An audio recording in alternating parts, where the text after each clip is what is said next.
जय हिंद स्टूडेंट्स। तो आज हम इंग्लिश की क्लास स्टार्ट करेंगे, जिसके अंतर्गत हमारी पहली क्लास रूट वर्ड्स की होगी। रूट वर्ड्स का मतलब मूल शब्द। क्या होते हैं मूल शब्द? भाषा की वह सबसे छोटी और बुनियादी इकाई जिनमें कोई भी बदलाव नहीं किया जा सकता, कोई चेंजमेंट नहीं हो सकता, इसे ही हम रूट वर्ड कहते हैं। पहला एग्जाम्पल हमने हैप्पी शब्द लिया, HAPPY। यह एक मूल शब्द है।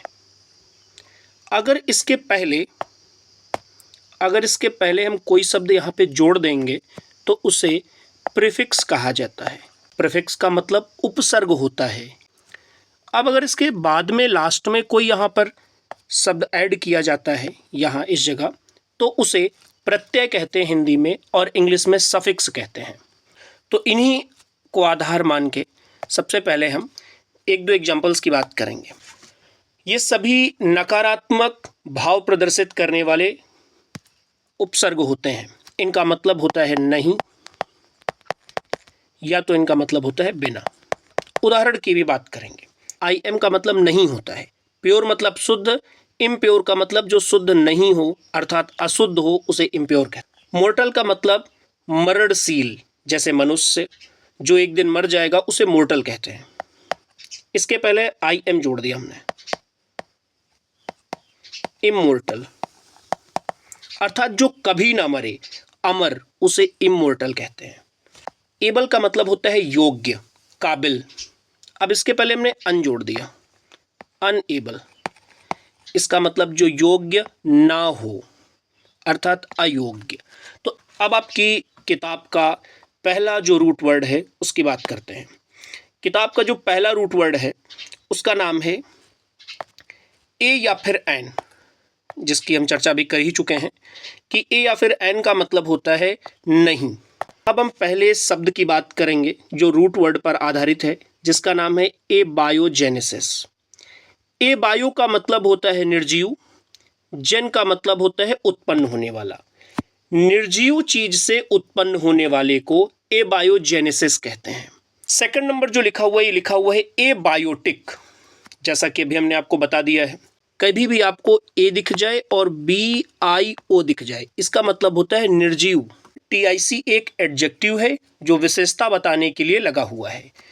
तो ए बायो का मतलब निर्जीव, तो ए बायोटिक का मतलब होता है जिसमें जिंदगी ना हो, अर्थात आप कह सकते हैं निर्जीव। थर्ड नंबर लिखा हुआ है ए का मतलब बिना, BYS का मतलब होता है आधार कह दीजिए, गहराई कह दीजिए।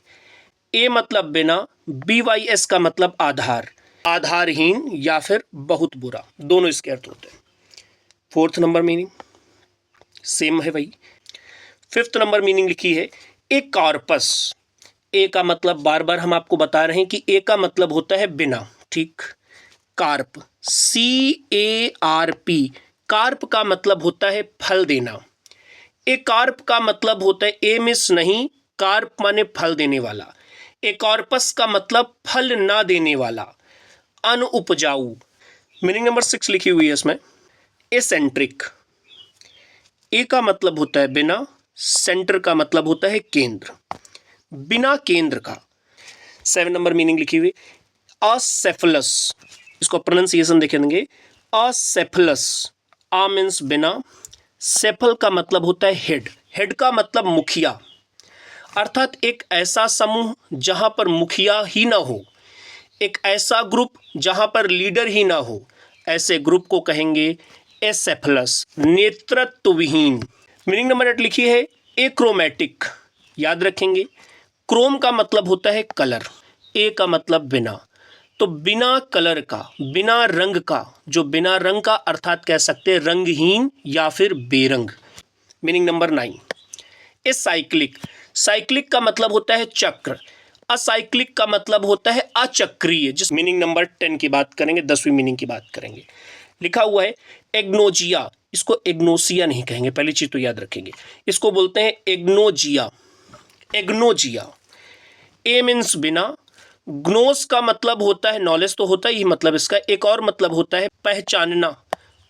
ए मीन्स ना, ग्नोस माने पहचान पाए। एक ऐसी बीमारी जिसमें बीमार व्यक्ति दूसरे लोगों को पहचान नहीं पाता है, ऐसी बीमारी को कहते हैं एग्नोजिया। 11 नंबर मीनिंग लिखी हुई है, एग्नोस्टिक लिखा हुआ है, बिल्कुल सेम ऊपर के तरीके है। ए का मतलब बिना, ग्नोस का मतलब पहचानना या ज्ञान का, ज्ञान भी होता है और पहचानना भी होता है।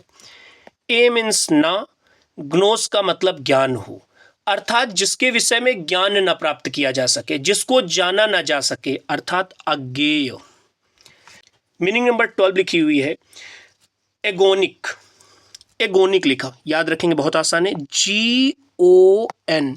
गोन का मतलब होता है कोण, एंगल। ए मीन्स ना हो, गोन का मतलब कोण। एक ऐसा चित्र जिसमें कोई कोण ही ना हो उसे बोलेंगे अकोणीय या फिर कोण रहित, क्योंकि रहित का मतलब होता है बिना, बिना कोण का। उस मीनिंग नंबर 13 लिखी हुई है, ग्राफ का मतलब लिखना, और इसी से बना हुआ शब्द है जियोग्राफी। जियो का मतलब होता है पृथ्वी के विषय में, ग्राफी का मतलब लिखना। पृथ्वी के विषय में लिखना जियोग्राफी अर्थात भूगोल कहलाता है। तो ग्राफ का मतलब लिखना होता है। अब यहाँ पे मीनिंग लिखी हुई है एग्राफिया। ए माने ना, ग्राफिया माने लिखा जा सके, अर्थात जिसको लिखना ना आता हो या जो अपने लिखने की क्षमता खो चुका हो उसे बोलेंगे एग्राफिस्ट। तो अब हम 14 नंबर मीनिंग को देखी हुई, एलेक्सिया, इसे अलेक्सिया कहते हैं। ए का मतलब होता है ना, लेक्सिया का मतलब होता है पढ़ पाना। एक ऐसी अवस्था जब कोई पढ़ ना पाए, कोई चीज, कोई लिखी हुई चीज पढ़ ना पाए, उस अवस्था को एलेक्सिया कहते हैं। क्यों? क्योंकि LEX का मतलब होता है रीडिंग करना, पढ़ना। Meaning number 15, ambrosia. Bros, BROTOS, ब्रोटोस का मतलब होता है मृत्यु, मरना। एम्ब्रोटोस का मतलब होता है, एम का मतलब ना, ब्रोटोस माने मरना। एक ऐसी चीज जिसे खा करके आदमी मरे ना, उस वस्तु को कहते हैं एम्ब्रोसिया, अर्थात अमृत, जिसे खाने के बाद आदमी की मृत्यु ना हो। वर्ड नंबर 16 लिखा हुआ है, एमनीजिया। एमनीजिया लिखा हुआ है, याद रखना है, MNE, मने का मतलब होता है माइंड, और ए का मतलब होता है ना। ए का मतलब ना या नष्ट होना या खो जाना, सब ए के मतलब होते हैं। तो ए का मतलब होता है खो जाना, मेन का मतलब होता है याददाश्त, एमनेसिया का मतलब याददाश्त का खो जाना। मीनिंग नंबर 17, एमनेस्टी, बिल्कुल 16 नंबर की तरीके लिखी हुई है, इसलिए मीनिंग नंबर 18 पे आ जाता है। ए मोरल, मोरल का मतलब होता है नैतिक। नैतिक क्या होता है? सही और गलत के विषय में समझ होना नैतिक कहलाता है। अब इसके पहले ए लिखा हुआ है, ए का मतलब होता है ना, अर्थात जिसके भी मन में सही और गलत को पहचानने की क्षमता ना होती हो, जो समाज के सही गलत या नैतिक नियमों से जिसका कोई लेना देना ना हो, उसे कहते हैं एमोरल, अनैतिक। मीनिंग नंबर 19, MORPH, मॉर्फ का मतलब होता है आकार, और ए का मतलब होता है बिना। अब यहाँ पे शब्द लिखा हुआ है एमोर्फस, ए का मतलब ना हो, मॉर्फ का मतलब आकार, जिसका कोई आकार ना हो, अर्थात बिना आकार का, एमोर्फस। मीनिंग नंबर 20 की बात करते हैं। अब याद रखिएगा इसमें EMIA, ईमिया। ईमिया का मतलब होता है ब्लड, ब्लड मतलब रक्त, खून। ईमिया माने होता है ब्लड, और ए का मतलब कमी हो या ना हो। एनीमिया, ए मीन्स ना हो, ईमिया मतलब ब्लड, जिसके शरीर में रक्त ना के बराबर हो, अर्थात बहुत कम हो, उसे कहते हैं एनीमिया रोग। अब हम मीनिंग नंबर 21 की बात करते हैं। मीनिंग नंबर 21 लिखी हुई है, एनाल्जीजिया। एन का मतलब होता है ना महसूस होना, एलेक का मतलब होता है दर्द, दर्द का ना महसूस होना एनाल्जीजिया कहलाता है। The loss of ability to feel pain is called analgesia. Meaning number 22 लिखी हुई है, एनाल्जेसिक। एनाल्जेसिक लिखी हुई मीनिंग, एन का मतलब विदाउट या बिना, एलेक का मतलब पेन, एक ऐसी दवा जो दर्द को नष्ट कर दे, एक ऐसी दवा जिसे खाने के बाद दर्द समाप्त हो जाए, उस दवा को बोल। मीनिंग नंबर 23 लिखी हुई है, एनर्की।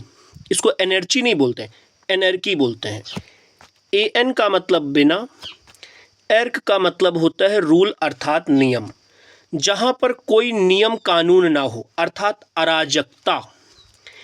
एन का मतलब बिना, एच का मतलब होता है रूल। जहाँ पर कोई कानून नियम व्यवस्था ना हो, ऐसी स्थान को एनर्की कहते हैं, एनर्की कहते हैं। मीनिंग नंबर 24 की बात करते हैं। लिखा हुआ है एनेक्डोट। एन का मतलब मत या ना, इडोट माने छपा हो। एक ऐसी बात जो पहले कभी ना छपी हुई हो, एक ऐसी बात जो पहले कभी सुनने में ना आई हो, उस चीज़ को बोलते हैं एनेक्डोट।